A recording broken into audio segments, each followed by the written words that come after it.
Kathy here from Kathyskutekreations. Today we're going to be doing the cotton cuts, and here is our block of the month, which is a shoe fly.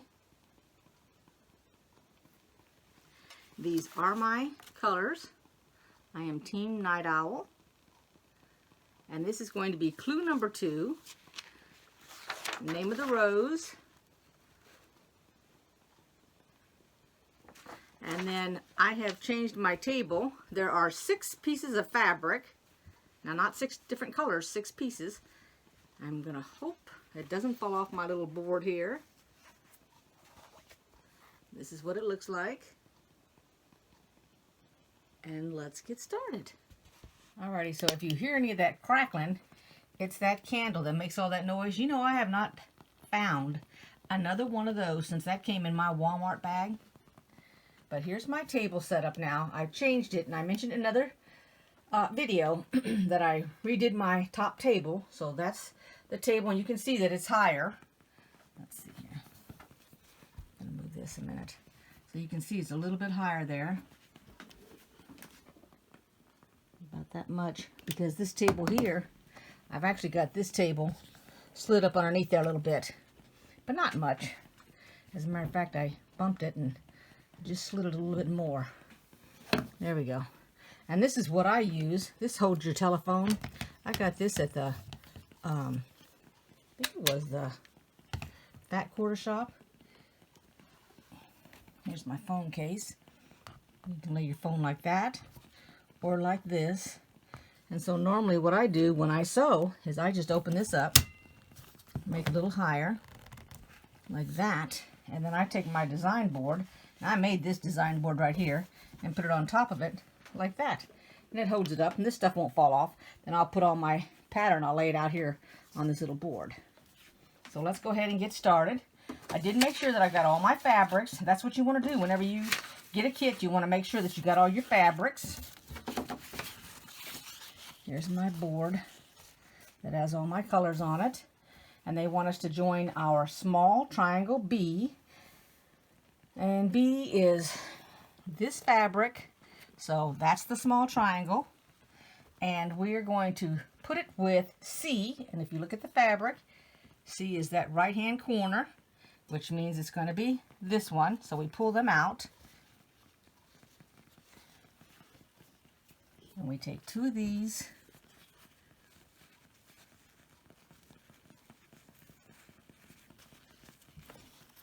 And I believe this is what we're going to be making right here. So that's what we're going to be doing, connecting them like that. And then let me move this down a little bit.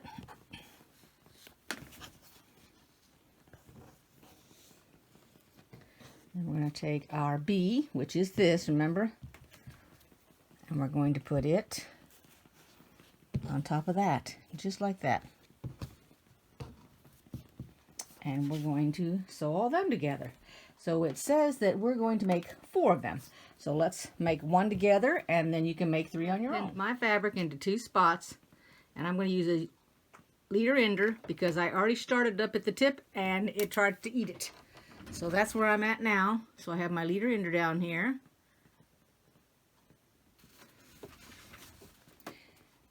And I'm using a 2.0 and 1/4 inch.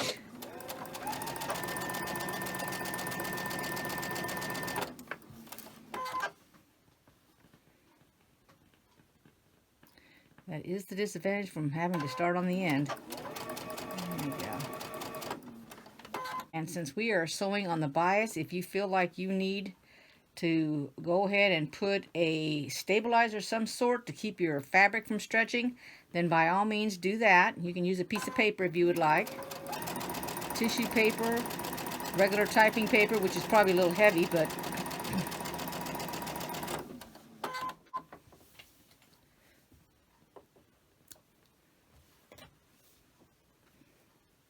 now I'm going to take this and iron it back before I put my next piece on it. And now we're going to add the tip on here. And I should need a leader ender for this because I'm not coming off of the edge.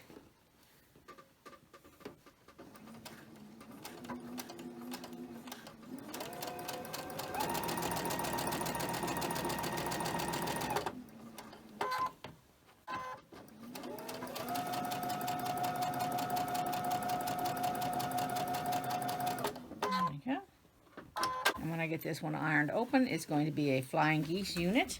We're adding our rectangle B, and I went ahead and I used pink thread for this project, which is fine. I mean, it's very light, so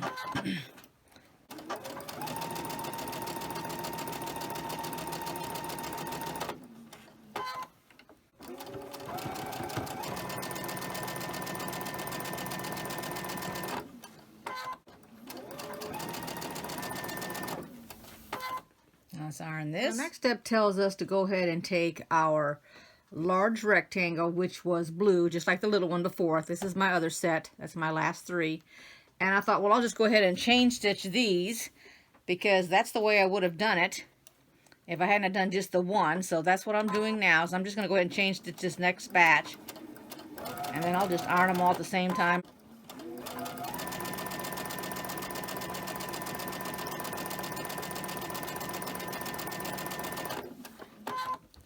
I like to normally, when I do sewing and I'm not doing my videos, I'm usually listening, because I can't be watching also. I set my, if I'm not watching TV, well, it's not even watching TV, but if I'm not listening to the television set, excuse me, then I'm normally on my iPad and I'm listening to one of my YouTubers that I follow, either live or re-watching one that was filmed live,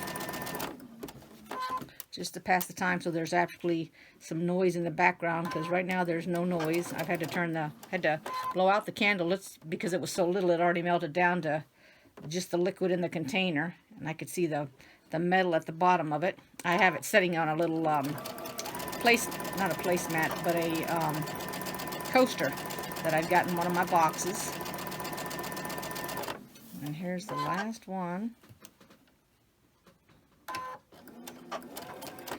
And I want to let you know that I have not forgotten about the penguin quilt that I was working on. So I'm going to go ahead and include that.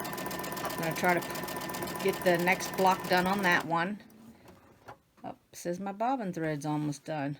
Oh, it is almost. I wonder if I can make it. Let's try and make it.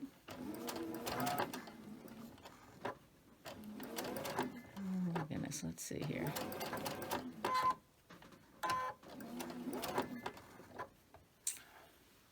Oh, looks still got a little bit in there.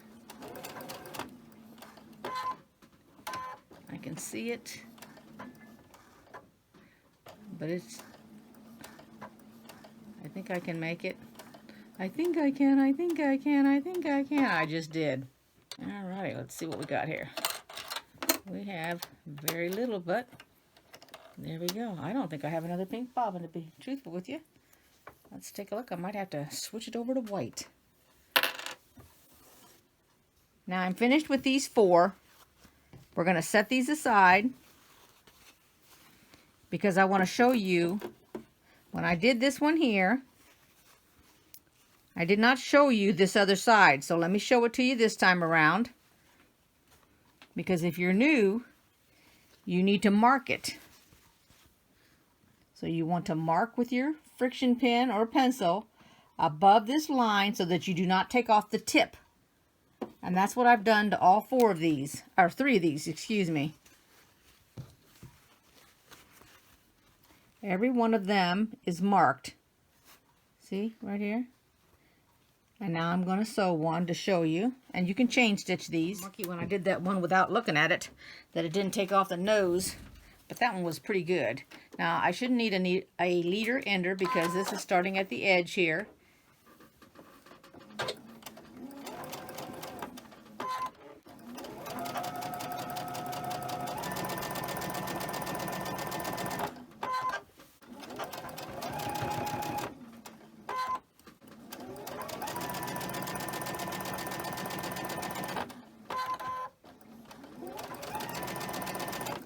I'm going to have to redo it because it went a little bit to the right afterwards. I can see it, so what I'll do is I'll just start right here.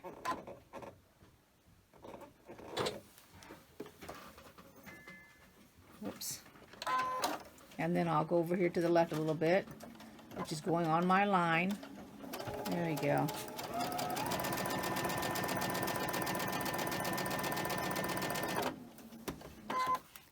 And if you don't feel like you can do it that way, then what you want to do, if you're fairly new at this and you're a little bit nervous about it, then come on the top portion before the line. You put your foot down. For example, my foot has a little mark right here which shows me it'll be going through that line. So I'm just going to go ahead and start right here in the middle of this fabric and go across this line. You might have to take your pin out because when your pin is in there, it doesn't want to go across. And then go ahead, go all the way down the other end.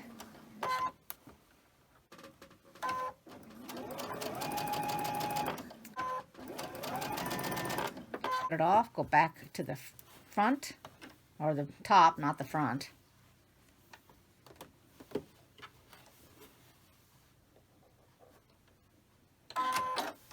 And then just start as if this is where you were going to begin. You hadn't done anything yet. And just meet up right up to your line right here and go over it, because it's not going to hurt any to go over it. All it did was lock your line in place. And I noticed down here I got off my 1/4 inch, so let's see here. And I'll just repeat this. And there we go.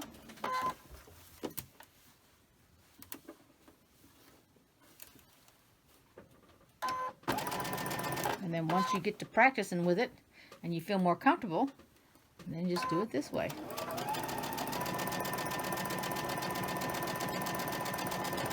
But I know because of the pin and that bulk, it always wants to hang up right about this point. And just give it a little help if you have to. There we go.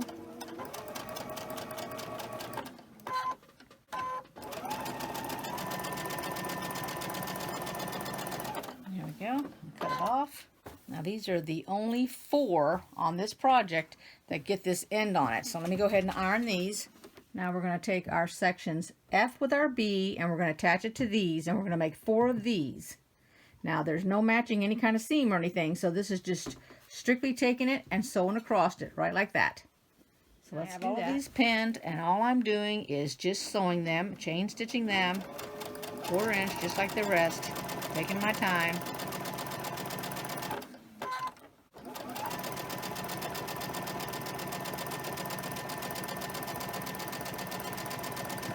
And the only reason that these are upside down, as people would say, because it looks like the part right here, is so that I can make sure this little the ends do not flip.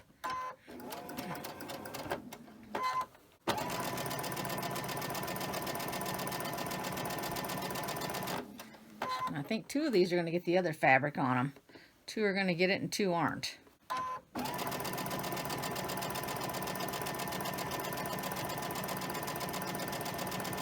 I did say go ahead and make 4 of these, so I have them all pinned.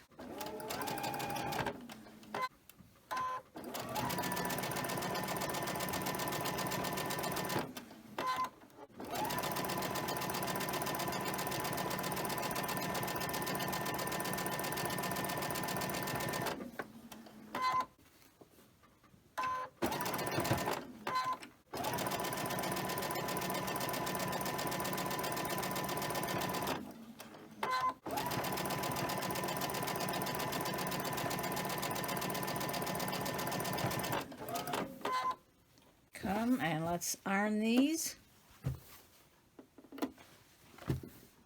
Then I'll be right back for the last step. So when all is said and done, you're going to end up with 4 of these that look the same. Now what it wants you to do is they want you to take 2 of them and set them aside. And those are going to be labeled, what are they going to be labeled? 2A. You're going to take these 2 remaining, and you're going to take this fabric here, which is our A, and you're going to put at the top of this here on both of them. So let me get that pin. Now we're going to Now we're going to chain stitch these.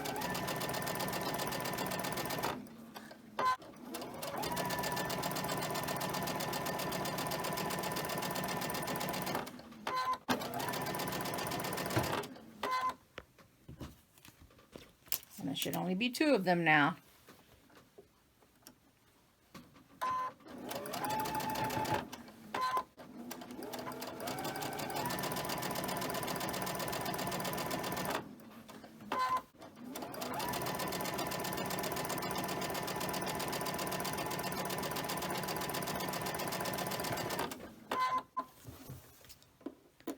on these. When you're finished, you're going to have 2A, which measures 6.5 by 9.5, and 2B, which measures 6.5 by 12.5.